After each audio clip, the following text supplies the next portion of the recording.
Hello class 7th।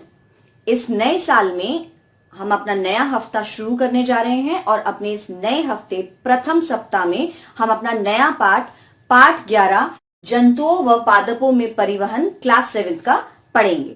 और इस पाठ को पढ़ते हुए आप सभी बच्चे अपनी एनसीईआरटी की बुक पेज नंबर 128 खोल के रखें। ये वीडियो देखते वक्त अपनी बुक में से चैप्टर को भी साइमल्टेनियसली पढ़ते रहिए ताकि आपको ज्यादा टाइम न लगे बाद में रिवाइज करने में जब हमारा क्विज आएगा। तो इस पाठ को शुरू करने से पहले मैं आप सब बच्चों से कुछ एक ही इंपॉर्टेंट क्वेश्चन पूछना चाहती हूँ। चलो आप मुझे एक क्वेश्चन बताइए कि हम सभी जीवों को, जिसमें जंतु और पादप दोनों इंक्लूडेड हैं, इन सभी जीवों को जीवित रहने के लिए किस चीज की आवश्यकता होती है? बताइए। सांस लेते हैं हम तो ऑक्सीजन हमारे लिए जरूरी है और पानी तो है ही। पानी के बिना तो हम जीवन अपना सोच ही नहीं सकते, संभव ही नहीं है, राइट। और हमें जीवित रहने के लिए और क्या चाहिए होता है? खाना, जो आप सबको बहुत पसंद है, टेस्टी टेस्टी आइटम्स।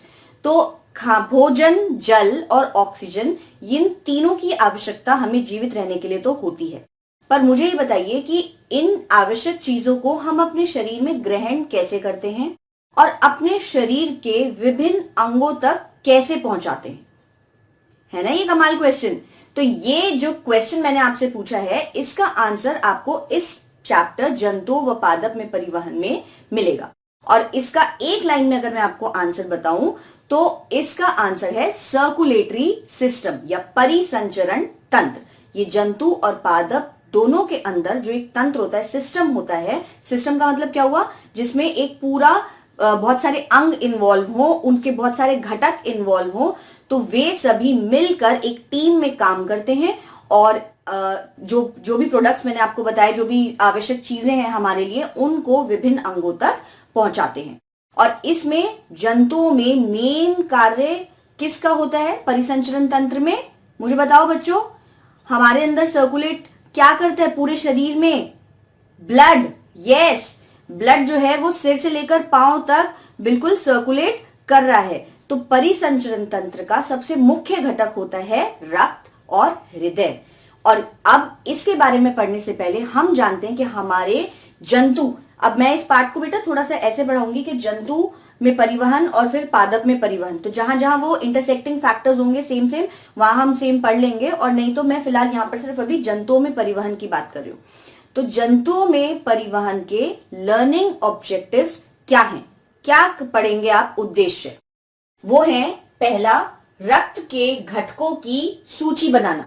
आपको यह जान के आश्चर्य होगा कि परिसंचरण तंत्र का एक पार्ट है ब्लड, और ब्लड या रक्त के भी आगे फर्दर घटक होते हैं, उसके अंदर भी कुछ कॉन्स्टिट्यूएंट्स होते हैं। वो क्या है, वो हम इस पाठ में पढ़ेंगे। नेक्स्ट, रक्त वाहिकियों के विभिन्न प्रकारों की व्याख्या करना। अब देखो बेटा, वाहिकिया का मतलब क्या हुआ? जो कि थोड़ा वाहन से संबंधित लगा लो, जो कि एक स्थान से दूसरे स्थान तक पहुंचाते हैं।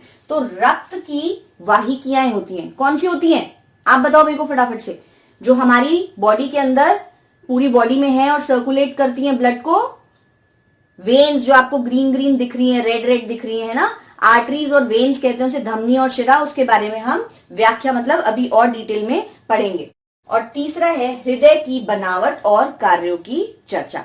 ये तीन मुख्य उद्देश्य हैं जो आपको जंतुओं में परिसंचरण तंत्र या परिवहन, इसके बारे में एक्सप्लेन करेंगे।